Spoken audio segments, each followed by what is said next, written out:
So previous sessions में जो भी मैंने अभी तक डिस्कस क्या-क्या किया मैं बता देता हूँ। फंक्शनल यूनिट इंटरकनेक्शंस डिस्कस किया, साथ ही साथ हमने कंप्यूटर ऑर्गेनाइजेशन आर्किटेक्चर देखा कि क्या-क्या होता है और इसमें क्या-क्या डिफरेंस होता है। अगर इन 3 टॉपिक में किसी को भी दिक्कत हो तो मुझे बताएँ। फिर इसके बाद मैं आपसे पीडीएफ शेयर करता हूँ, पीडीएफ में भी बता देता हूँ कि क्या-क्या चीज़ें होती हैं, ठीक है? हम लोगों ने क्या-क्या चीज़ें देखी हैं, पीडीएफ में भी मैंने कुछ चीज़ें मेंशन कर रखी है, उसे भी हम लोग डिस्कस कर लेते हैं। सो किसी को इन 3 टॉपिक में डाउट्स हैं तो पूछें। देखो बेटा आप डाउट क्लियर करते चलो, ठीक है? कोई डाउट रहना नहीं चाहिए अब।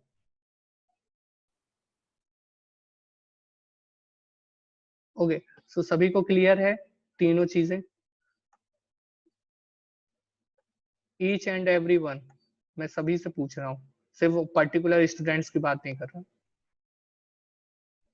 सो तीनों चीज़ें क्लियर हैं। टॉपिक 1 हमारा कंप्यूटर ऑर्गेनाइजेशन क्या है, टॉपिक 2 कंप्यूटर आर्किटेक्चर क्या होता है and third one topic is functional unit and interconnections.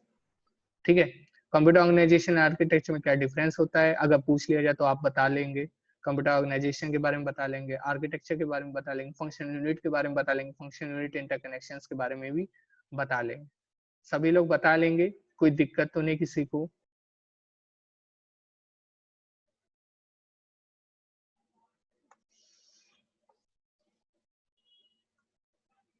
Okay, किसी को दिक्कत नहीं ना?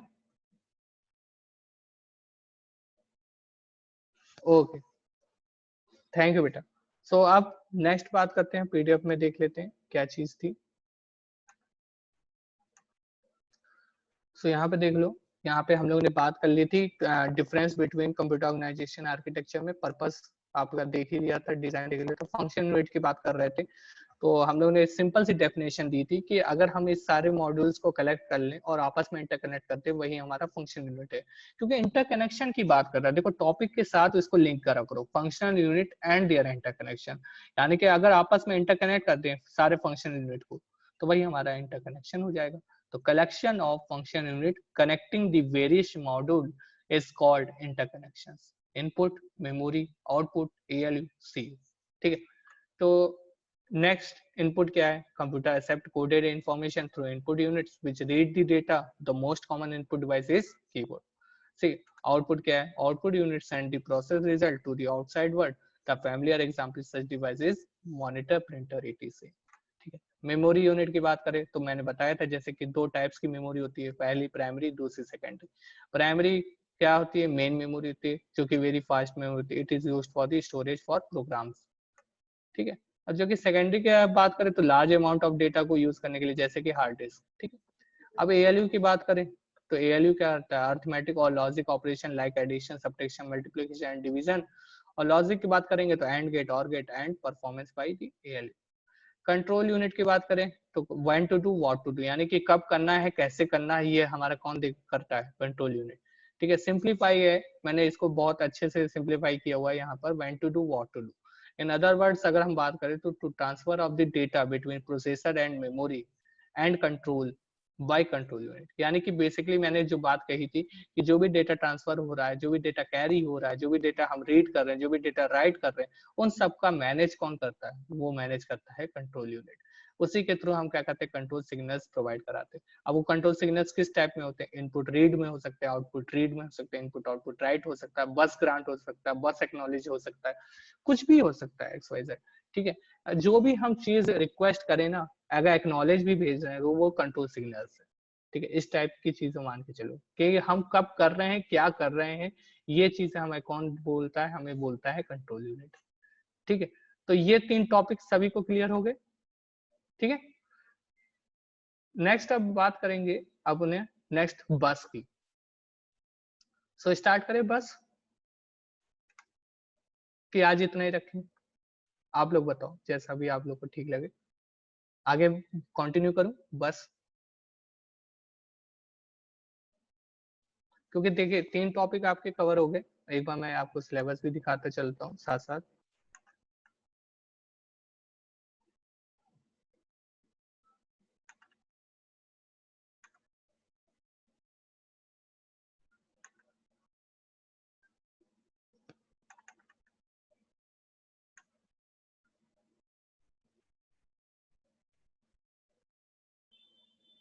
ऑर्गेनाइजेशन आर्किटेक्चर में बहुत अच्छे से स्कोर कर सकते हो आप, बहुत बढ़िया मार्क्स आ सकते हैं। तो इसमें बहुत ही मतलब बेसिक चीजें पूछी जाती है आपसे, ऐसा नहीं कि बहुत हार्ड एंड टफ चीजें पूछी जाए। तो देखो आपका function unit and digital system and interconnection खत्म हो चुका है। इससे पहले हमने कंप्यूटर ऑर्गेनाइजेशन इंट्रोडक्शन की बात की थी, कंप्यूटर ऑर्गेनाइजेशन एंड आर्किटेक्चर क्या होता है, इनके बीच में क्या डिफरेंस होता है। नेक्स्ट टॉपिक जो हमारा चलेगा वो चलेगा बस आर्किटेक्चर एंड टाइप्स ऑफ बस। सो स्टार्ट करें आज की नेक्स्ट टर्न पे इसको कंटिन्यू करें, आप लोग बता दें जैसा भी।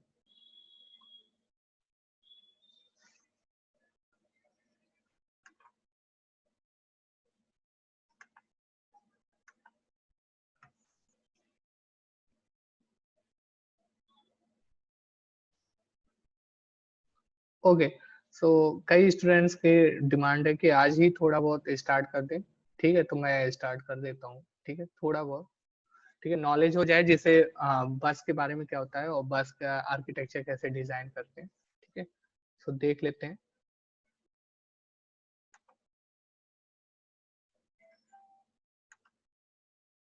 ओके,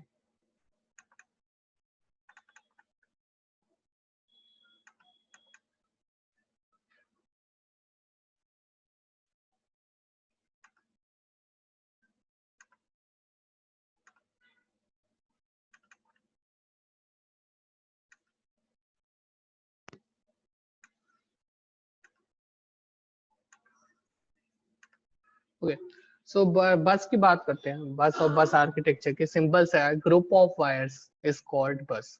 यानी कि जितने भी वायर्स अगर हमें मिले उसे हम क्या कहते हैं, बस कहते हैं। बस बेसिकली बस का काम, बस का रोल डेली लाइफ में क्या होता है, पैसेंजर को पिक करना और पैसेंजर को ड्रॉप करना, यही होता है। ठीक है, हम लोग क्या करते हैं, वेट करते हैं किसी भी बस का, कहीं भी डेस्टिनेशन में जाना हो। ठीक है, ट्रूली हम क्या कहते हैं, बस पिक करते हैं तो बस का वेट करते हैं। बस जब आती है तो हमें क्या कहती है, पिक करती है। उसके बाद हम लोग जहाँ पे भी डेस्टिनेशन जाते हैं वहां पे हमें ड्रॉप करती है। सेम इट इज हमारे आर्किटेक्चर में भी बसेस होती है। ठीक है, यानी कि वायर्स होती है, जिनको ग्रुप ऑफ वायर्स को हम क्या कहते हैं, बस कहते हैं। ये क्या करती हैं, ये नेसेसरी सिग्नल्स प्रोवाइड कराती, कम्युनिकेट करती हैं किन मॉड्यूल से, जो अभी हमने देखी फंक्शनल यूनिट के मॉड्यूल्स, उनसे क्या करती, कम्युनिकेट करती है। क्यों, कैसे कम्युनिकेट करती है, अब भाई आप उन्होंने इनपुट दे दिया, अब इनपुट का आपका रोल इनपुट डिवाइस का खत्म हो गया। ठीक है, अब किसका रोल स्टार्ट होगा, बस का रोल होगा। क्यों, क्योंकि जो 3 और 4 डेटा है मेमोरी तक कैसे पहुंचे, मेमोरी तक ही तो पहुंचना है। आपने 3 और 4 तो एंटर कर दिया, लेकिन मेमोरी को स्टोर कराने के लिए डेटा तो चाहिए ही था। तो वो डेटा कैसे ट्रेवल करे, तो उसके लिए हमें नीड पड़ी बस की। ठीक है, सो यहाँ पे हमने यहाँ पे एक कम्युनिकेट किया, क्या लिखा कि a bus is a share transmission medium from one place to another place. ठीक है, सो यानी कि अगर हम कोई भी डेटा को ट्रांसफर करेंगे, कहीं भी एक्स वाई जेड कुछ भी ट्रांसफर कर रहे हैं, तो हमें उसमें नीड किसकी पड़ेगी, बस की पड़ेगी। क्योंकि बस ही एक ऐसी वायर है, या ऐसा ही आप टेक्नोलॉजी मान लो या आपको एक टर्म मान लो, जो भी आपको लेना हो, कि ऐसा है कि इस डिवाइस के थ्रू ही हम डेटा को ट्रांसफर कर सकते हैं। ठीक है, so bus is a share transmission medium from one place to another place. ठीक, need of bus, basically purpose क्यों पड़े।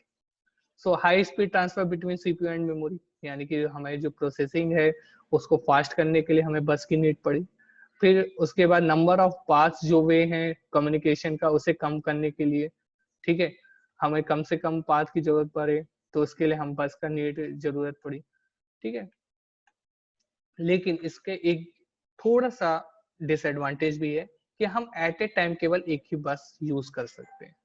ठीक है, कैसे, अब देखो, अब मान लो सपोज दैट डेटा बस है, डेटा का काम, डेटा बस की बात करें अगर, तो डेटा क्या करता है, डेटा बस डेटा ही कैरी करेगा।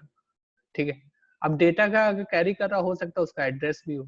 ठीक है, अगर एड्रेस बस हो तो सिर्फ एड्रेस भी कैरी करेगा, कंट्रोल बस हो तो सिर्फ कंट्रोल ही मैनेज करेगा, कंट्रोल सिग्नल्स ही प्रोवाइड करेगा, सबका अपना अपना रोल है। ठीक है, तो एक टाइम पर अगर कोई एक डेटा ट्रेवल करना होगा तो वो एक ही बस से ट्रेवल कर सकता है, ये नहीं कि आप दो दो बसें उसको प्रोवाइड कराओ। ठीक है, सो यहाँ पर बस इंटरकनेक्शन स्कीम की बात हुई है। तो बेसिकली अगर बात करें तो 3 तरीके की बस होती है हमारे पास, एड्रेस बस, डेटा बस और कंट्रोल बस। तीनों का अलग रोल है। ठीक है, इसको अगर कंबाइन कर दें तो ये कहलाती है हमारी सिस्टम बस। ठीक है, अब ये इसने कहा था कि किससे कम्युनिकेट करते हैं, यहाँ पे ऊपर लिखा था, देखो यहाँ पे लिखा था necessary signals for communicate between modules, और मॉड्यूल्स कहाँ से आया था, फंक्शनल यूनिट, और फंक्शनल यूनिट में क्या क्या थी हमारे पास, प्रोसेसर था, मेमोरी था, इनपुट था, आउटपुट था, यही था। तो ये देखो प्रोसेसर हो गया, मेमोरी हो गया, इनपुट आउटपुट भी लगा दिया कुछ। ठीक है, किससे कम्युनिकेट करती है, एड्रेस बस से, डेटा बस से, कंट्रोल। लेकिन कम्युनिकेट करते वक्त दो चीजें ध्यान रखी हमने, कम्युनिकेट करते वक्त क्या क्या चीजें ध्यान रखी, पहली चीज कि वो बस क्या यूनि डायरेक्शनल है या वो बस क्या बाई डायरेक्शनल है, कौन सा रोल अपना रहा है। ठीक है, सो अगर एड्रेस बस की बात करें तो क्या कर रहा है, सिर्फ एड्रेस कैरी कर रहा है, सिर्फ एक ही डायरेक्शन पे काम कर रहा है, यानी कि एड्रेस कैरी करना, और कोई काम नहीं कर रहा है। ठीक है, तो यानी कि ये क्या हो गया, यूनि डायरेक्शनल। ठीक, अब डेटा बस की बात करें, अब डेटा है तो कुछ ना कुछ एड्रेस भी होगा। ठीक है, डेटा कैरी कर रहा है, कुछ ना कुछ उसका एड्रेस होगा, तो क्या हो गया, ये बाई डायरेक्शनल हो गया। हो सकता है यहाँ पे कैरी कर रहा हो एड्रेसिंग, तो वो एड्रेस को दे देगा, हाँ हो सकता है डेटा हो तो डेटा को दे देगा। कंट्रोल बस का थोड़ा सा रोल एक तरीके से मान लो दो तरीके का है। पहला, अगर बात करेंगे सिग्नल्स की तो ये क्या करेगा, यूनिडायरेक्शनल बात करेगा। अगर बात करें डेटा के थ्रू कि यानी कि अगर सिंक्रोनस हो रहा है, एसिंक्रोनस हो रहा है, टाइमिंग पल्स का भी यूज कर दे रहे हैं हम, तो क्या करेगा कंट्रोल बस, दोनों तरीके से काम करने लगेगा। तो कुछ बुक्स में ये लिखता है, कुछ बुक्स कहती है कि हमारी कंट्रोल बस क्या है, यूनिडायरेक्शनल है, कुछ रेफरेंस बुक्स कहती हैं भाई ये कंट्रोल बस भी हमारी क्या है, बाई डायरेक्शनल है। तो मैं कहता हूँ कि ये यूनिडायरेक्शनल है, ज्यादातर हम क्या करते हैं यूनिडायरेक्शनल में यूज करते हैं। ठीक है, सो हमारे पास डेटा बस क्या हो गई, सिर्फ और सिर्फ एक बस ऐसी है जो क्या करती है, काम करती है बाई डायरेक्शनल। बाई डायरेक्शनल का मतलब दोनों तरफ से। ठीक है, क्लियर हो गया इतनी चीज सभी को, बसेस के बारे में क्लियर हो गया, कनेक्शंस के बारे में क्लियर है सभी को।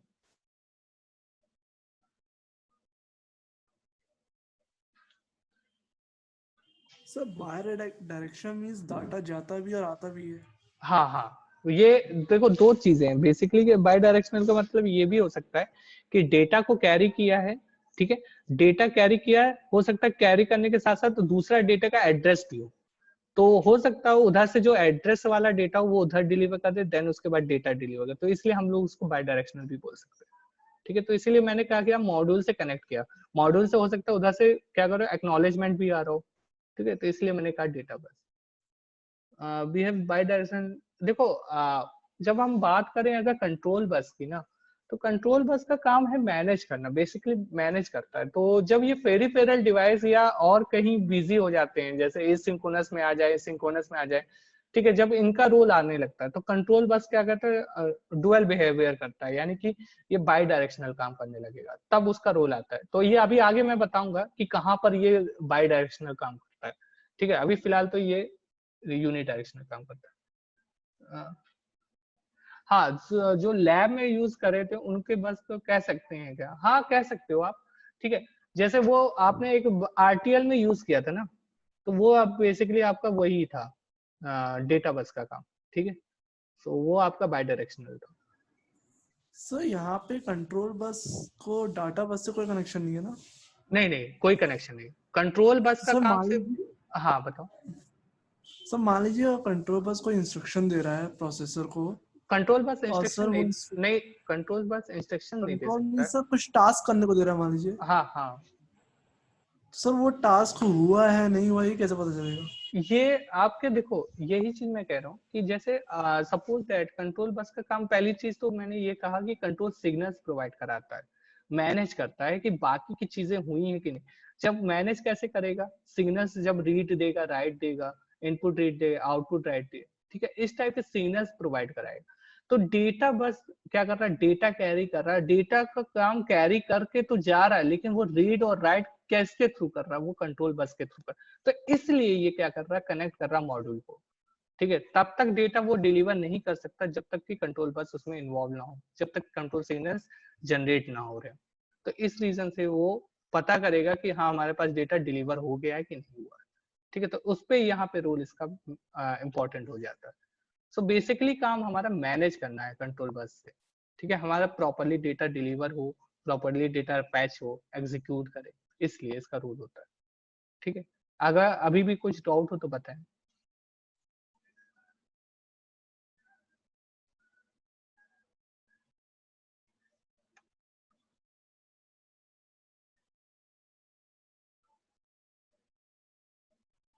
हर्ष? हर्ष भागवानी। हाँ हाँ हर्ष, कोई दिक्कत तो अभी भी? नहीं नहीं नहीं सर। ओके, थैंक यू बेटा। So thank you sir. Okay बेटा, सो तीन चीजें। ओके, सो आयुष का अगेन क्वेश्चन, अगर टाइप्स ऑफ क्वेश्चन आते हैं तो कितने टाइप्स शो करने होते हैं? Good question Ayush.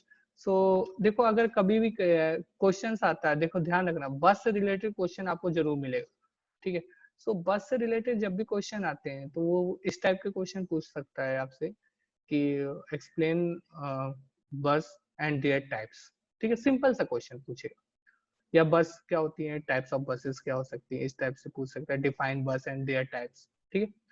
सो आपको सिंपल ये करना है कि अगर हमें पहले मार्क्स चेक करना है कि कितने मार्क्स में पूछा गया, 2 मार्क्स का क्वेश्चन है, 7 मार्क्स का है, या 10 मार्क्स का है, ठीक। सो अगर 2 मार्क्स का क्वेश्चन है तो सिंपल से लिखना है बस, एक group of wires is called bus, ठीक है। There are 3 types of buses, first is address bus, second one is data bus, third one is a control bus, ठीक।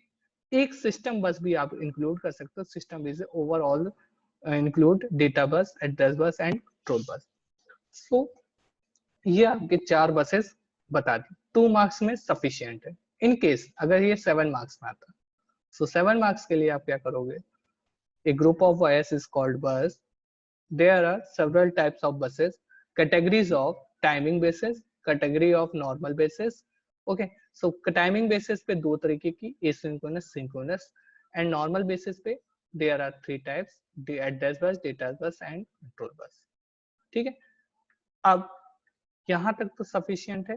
इसके बाद इन केस अगर ये 10 मार्क्स में आ जाता है तो ये पूरा कंक्लूड करना है आपको, बस interconnection scheme, address bus, data bus, control bus, system बस, फिर उसके बाद आपको सिंक्रोनस बस, एसिंक्रोनस बस, ठीक है, और साथ ही साथ उनके कुछ टाइमिंग डायग्राम्स।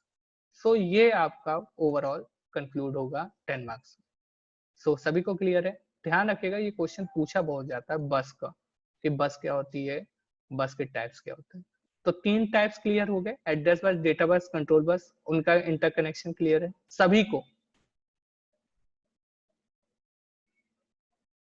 रिस्पांस दे दीजिए जल्दी से। ओके, क्षितिज का आ गया रिस्पांस, ओके, हर्ष का भी आ गया, okay okay, Kriti, okay, Devansh, okay okay okay. So bus arbitration, बस टाइप्स, एक सेकेंड, एक क्वेश्चन किसी का था, ओके हाँ आयुष, बस आर्बिट्रेशन बस टाइप्स में इंक्लूड नहीं होगा, बिल्कुल नहीं होगा, क्योंकि बस आर्बिट्रेशन आपके मेथड्स आते हैं, सो बस टाइप्स में ये इंक्लूड नहीं होगा, ठीक है। जब तक वो अलग से क्वेश्चन ना पूछा जाए कि बस आर्बिट्रेशन मेथड्स क्या क्या होते हैं, ठीक है, इस चीज का जरूर ध्यान रखिएगा। बस आर्बिट्रेशन मेंशन होगा तभी आप बताएंगे, अदरवाइज नहीं बताएंगे, ठीक है। सो आज इतना ही रखते हैं, बाकी को नेक्स्ट टाइम पर रखेंगे, ठीक है। आगे हम लोग पढ़ेंगे बस आर्किटेक्चर के बारे में, बस आर्बिट्रेशन के बारे में, जो कि बहुत इंपॉर्टेंट है, हमेशा सेमेस्टर एग्जाम में पूछा जाता है। सो आज के लिए इतना ही, थैंक यू सो मच बेटा।